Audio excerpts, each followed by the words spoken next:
Hi, Jordan. My question is, what is the antidote towards toxic masculinity? Well, the antidote is responsible masculinity. And what does responsible mean? It means, well, if you're responsible, then you're trying to do what's honest first. So you're careful with your speech and your actions. You're careful with your speech in that you don't say things that you know to be false. And you're careful in your actions so that you don't have to lie about what you do. That's a good start.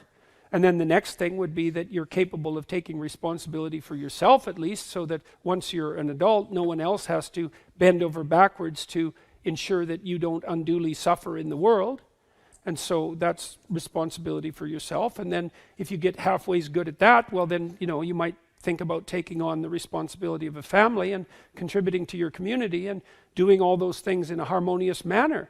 And that's obviously the antidote to toxic masculinity, which is not a phrase I would generally use. I just think about it as, what would you call it? I think sinful behavior is a much more accurate representation personally, but it's honesty and responsibility. And I do think about it as a function of harmony. I got that a lot from reading Jean Piaget, whose work was a psychological extension of Kant's categorical imperative. Because Kant believed that you should act in a manner such that if the way you acted became a universal, that would be beneficial. But Piaget formalized that very nicely, showing that one of the bases for the emergence of a system of genuine ethics was an iterable form of reciprocity. So that, so for example, I can give you a quick example of that. My granddaughter, who's now 15 months old, has discovered a new game, and it's a Piagetian game, a developmental game, and she discovered this by watching, but also on her own, and partly because it's a very deep part of human nature. So she has this little wooden spoon, and her game is you sit with her at the table, and her game is she gives you the spoon, and then you take it, and then you give it back, and then she's all happy about that, and then she gives the spoon to the person who's sitting beside her, and then they give it back to her, and she's very happy about that. And so it's an amazing game because she's learned to give up something, to let go of something that she wants, and to trust someone else to return it to her, and that's what she's playing with. And then you can play with that game. It's quite fun. So, and you have to pay careful attention to her and watch how she's manifesting her emotions. And so maybe what you do is you take the spoon and you hide it under your hand. That sort of disconcerts her a bit. Then you show it to her and pick it up and give it to her, and she's happy about that because what she sees is that the principle of reciprocity can maintain itself across a set of transformations, and that's really exciting to her.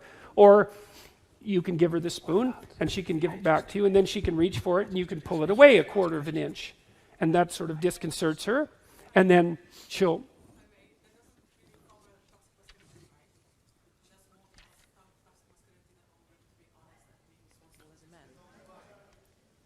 you want to repeat that? I'm sorry.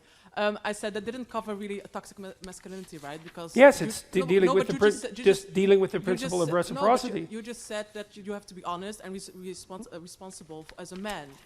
Right? Well, put it this way: when I'm giving the spoon back to my granddaughter, I'm not engaging in toxic masculinity. And that was the point that I was trying to make, is that, and this deep reciprocity and trust is part of the social contract. And it is precisely the antidote to what precisely, since we're going to pursue this, what precisely is toxic masculinity, as opposed to, say, toxic femininity or toxic humanity? What exactly are you asking me about? Well, I really want to know what you like, how you would describe toxic masculinity. Because no, I want you to define what toxic masculinity constitutes. Since we're going to define things so carefully, let's do it. Well, I think... Okay, guys, sorry, but we really have to move on. So there will be more questions later on. There will be a lot of opportunities to ask maybe questions. let's, if you... Okay, so let's define it shortly. All right, shortly, please. Okay, I think that the moment when you kind of...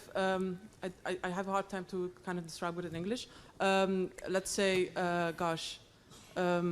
that you kind of go over a boundary that kind of neglects the freedom of the opposite, well, gender or whatsoever. So that's toxic masculinity, and that you kind of have. But this that would also be toxic femininity. Well, may I like finish my sentence, Sure. please? Thank you. And then also, I lost my sentence now. But no, I will be back. I'm back. But more in the sense that. Yeah, can someone help me here in the audience? Okay, so before we move on, let me point something out. You know, that I was willing to undertake this line of discussion, allowing for the possibility that the category of toxic masculinity had some content, right?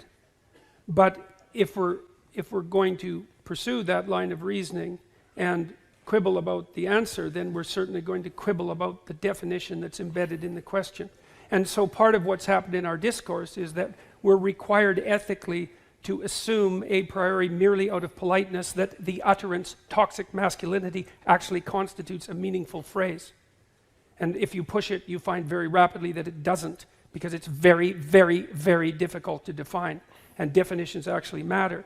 And so if it's a matter of transgressing against the boundaries of gender-appropriate behavior, well, first of all, that indicates that there's something universal and normative about gender-appropriate behavior, which is something that people who push the idea of toxic masculinity generally tend not to presume. And second, it's just as likely to happen among women as among men, in which case it's not toxic masculinity.